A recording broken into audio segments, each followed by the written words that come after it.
এ যেন ১৭ বছরের আক্ষেপ ঘোচানোর প্রাণপণ প্রচেষ্টা। কখনো বিনা প্রতিদ্বন্দ্বিতায় নির্বাচিত হয়েছে এমপি, কখনো ভোট কেন্দ্রে যাওয়ার সুযোগ হয়নি। এমনই ছিল গেল ৩টি জাতীয় নির্বাচনের চিত্র। এবার যখন সুযোগ পাওয়া গেছে, তখন বাঁধভাঙা জোয়ারের মতো মানুষ ভোট দিতে যাচ্ছে বাড়ি। গত ১৭ বছর ভোট দিতে পারি নাই, এবারে ভোটটা অন্যরকম অনুভূতির বিষয়। ভোট দেওয়ার জন্য চাঁপাইনবাবগঞ্জ যাওয়া। ত্রয়োদশ জাতীয় সংসদ নির্বাচন এবং গণভোটের আর মাত্র কয়েক ঘন্টা বাকি। এরই মধ্যে সারা দেশে তৈরি হয়েছে এক উৎসবমুখর পরিবেশ। Walton switch, stylish and elegant.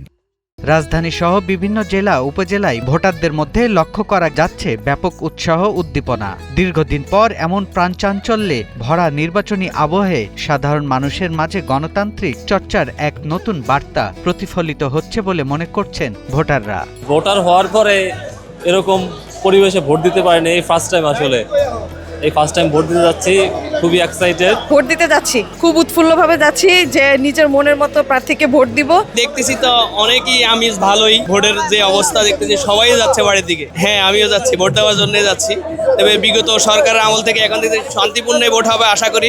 রাজধানীর বাস টার্মিনালে দেখা গেছে ঘরমুখো মানুষের উপচে পড়া ভিড়। অনেকে পরিবার পরিজন নিয়ে গ্রামের বাড়ির উদ্দেশ্যে রওনা দিয়েছেন ভোটাধিকার প্রয়োগ করতে। একই চিত্র কমলাপুর রেল স্টেশন ও সদরঘাট লঞ্চ টার্মিনালেও। যাত্রীর চাপ, মানে প্রচুর যাত্রীর চাপ, মানে এত যাত্রী ভোট দিতে যাচ্ছে, ঈদে আরাম লোক যায় না। আমাদের এখন যে টিকিট বিক্রি আছে ঈদের মতো চাপ, তো গতকালকে থেকে অনেক যাত্রী গেছে, মোটামুটি ভালো, সব গাড়িগুলো অনেক ভালো গেছে। ভোটারদের সঙ্গে কথা বলে জানা যায় অনেকেই দীর্ঘ সময় পর এবার প্রতিদ্বন্দ্বিতাপূর্ণ ও অংশগ্রহণমূলক নির্বাচনের প্রত্যাশা করছেন। তরুণ ভোটারদের মধ্যেও লক্ষ্য করা গেছে ব্যাপক আগ্রহ। প্রথমবারের মতো ভোট দিতে যাওয়া শিক্ষার্থী ও নবীন ভোটাররা এটিকে নিজেদের নাগরিক অধিকার প্রয়োগের গুরুত্বপূর্ণ মুহূর্ত হিসেবে দেখছেন। যাচ্ছি হচ্ছে ভোট দিতে, আর ফ্যামিলিকে আগেই পাঠিয়ে দিচ্ছি, যেহেতু একদিন সাধারণ ছুটি, সেহেতু একটা 3 দিন ছুটির আমেজও আছে। ভোট দেওয়া হবে, ছুটিও কাটানো হবে আর কি। 4 দিন ছুটি পাইছি আর ভোট দিতেও যাচ্ছি। এই ফার্স্ট টাইম যাচ্ছি আর ভোট দিতে, আমি এর আগে কখনো ভোট দেইনি। এদিকে নির্বাচন কমিশন জানিয়েছে সুষ্ঠু ও শান্তিপূর্ণ ভোট গ্রহণ নিশ্চিতে সব ধরনের প্রস্তুতি সম্পূর্ণ হয়েছে।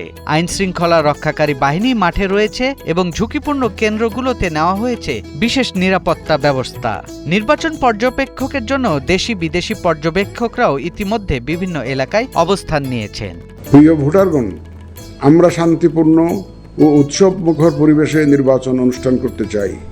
যে কোনো অনভিপ্রেত ঘটনা মোকাবেলায় নির্বাচনী কর্মকর্তা, মাঠ পর্যায়ে কর্মরত বিচারিক ও নির্বাহী ম্যাজিস্ট্রেট এবং আইন প্রয়োগকারী সংস্থাকে সহায়তা করুন।